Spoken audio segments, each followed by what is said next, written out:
السلام علیکم ورحمۃ اللہ وبرکاتہ. قدرمند تاسو ګورئ ارمان ټي وي. ما سره په څنګ کې لایق نواز هډو چې تاسو ټولې پیژنئ. مونږ وکتل د ده منډې ترړې نه شپې ته ګوري نه ورځې ته ګوري. الحمدلله یو منور خان و، الله دې د خاورو سره وبخي. واحد یو منور خان او یو لایق نواز هډو چې دوی د هغې په نقش قدم باندې قدم کېښودو. ستاسو یو جهان مننه لایق نواز صاحب چې تاسو ماله ټیم راکړو. السلام علیکم. وعلیکم السلام. څنګه خیر دی جی. دا راته ووایه جی چې دا ماشوم وفات شو دومره په لنډو، مطلب دا د 15 شپږ ورځې وشولې او دومره زر روغه. زه ستاسو جرأت د سلام کوم دې باره کې څه ویل غواړم؟ بسم الله الرحمن الرحیم. مونږ خو به صرف دومره چې په ړومبۍ شپه کله دا حادثه راله مونږ خبر شو، مونږ एकदम دې له ځان راورسو او د وړومبۍ نه واله ته د درېیمې پورې بیا کو هغه کار و. نو دې ته مه چې دا کار دی هسې نه چې دا نور نقصان وکړي. نو دوی وایي چې یاره کو تیک کې خو ټیک ته کو اپډې والا کې نه دی کوي. نو ذاتي ما ورته چې دا زه په خپله کوم، یوازې دا دلته نه چې دا زه په هر ځای کې د خپل جیبه کوم او په خپل د هغې کوم. په هغې کې بیا ما سره د وابډي یونین چې کوم دی د هغې ډېر شکرګزار یم. اکسین صاحب ایسي صاحب د هغې ډېر شکرګزار یم چې هغې ما سره په دې کې هلې ځلې وکړلې او هغه کار سرته ورسېده. پاتې شو د دې مدعیانو خبره. نو خدای دې له جنتونو ورکړي، خدای دې له خیر ورکړي چې هغې ته مونږ کېناستو. نو هغې مونږ ته اړو بیا مو غږ ونه کړه. هغې و چې یاره بس زمونږ بچی و زمونږ دغه او بخلې مو دی. نو مونږ زیاته شکریا چې دی د دې غمزده کورنۍ ادا کوو چې دوی مونږ لکه دوی مونږ ته هېڅ قسمه دغه ونه کړه. خدای دې قدر وکړي، خدای دې عزت وکړي.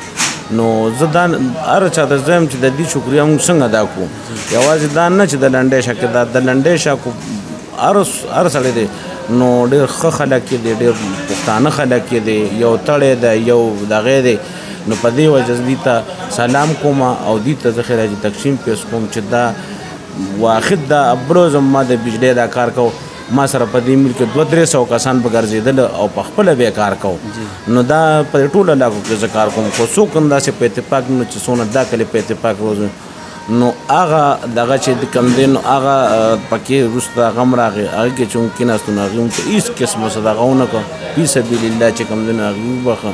هغې وایي چې یاره موږ ستاسو د خدمت ته د منډو تړلو ته د دغه ته ګورو.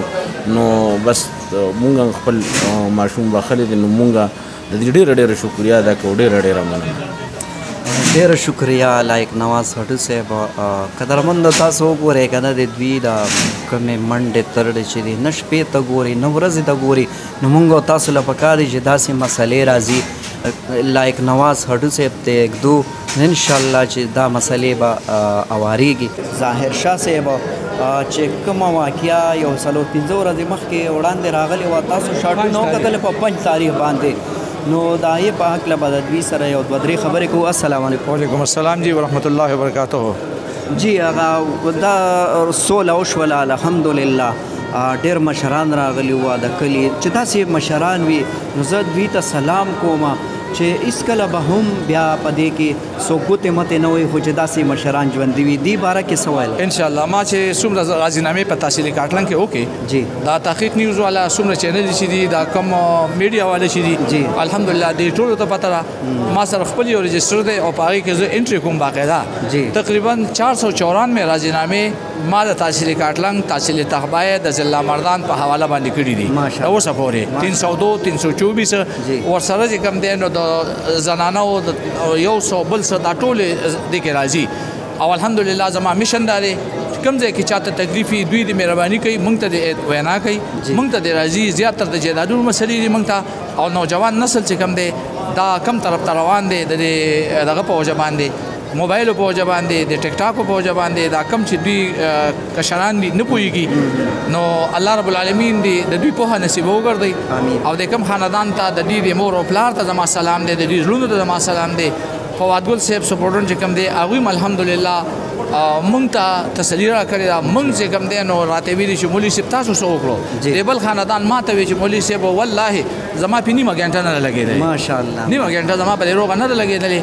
او بیا مې ځان سره نور ملګري واخیستو دا دغه هډو صاحب او ورپسې چې کوم دی نو مراد ما پسې کلي ته راغلی و دا ناظم دی زموږ سابقه ما پسې کلي ته راغی دا نوید ګل وابډې والے ما پسې کلي ته راوي چې مولوي صاحب تاسو له اختیارات درکړ مې راځئ ای ته کېناستم او دوی ته ما وایي چې بھائی سپورټن صاحب وابډه الحمدلله موږ ته خپو ته کېناسته او هغې هم زړونو ته درد رسېدلی دی او د الله په نوم په هغه عظیم ورځ به الله وایي چې په ما د چا بدله پوري هغه راشي زه په خپل لاس بدله ورکوم الله رب العالمین بدله ما ته بس استاد خبره ختم شوه هغې د هېڅ ډیمانډ نه دی کړی په هر حال د جرګې په حواله باندې موږ هغوی ته صرف د هغوی د زړه دپاره دغه مختصر غونډې دغه وکړو چې خیر دی دی به 2-3 کاله بهر ټرانسفري او بیا به ان شاء الله چې زړه ښه شي دغه چې بیا څه مسله نشته ماشاءالله ماشاءالله چې داسې مشران وي ان شاء الله زمونږ وطن چې دی دا به ګل ګلزار شي تر دې پورې وازه به ستاسو نه واخلم اجازت د لوی الله په امان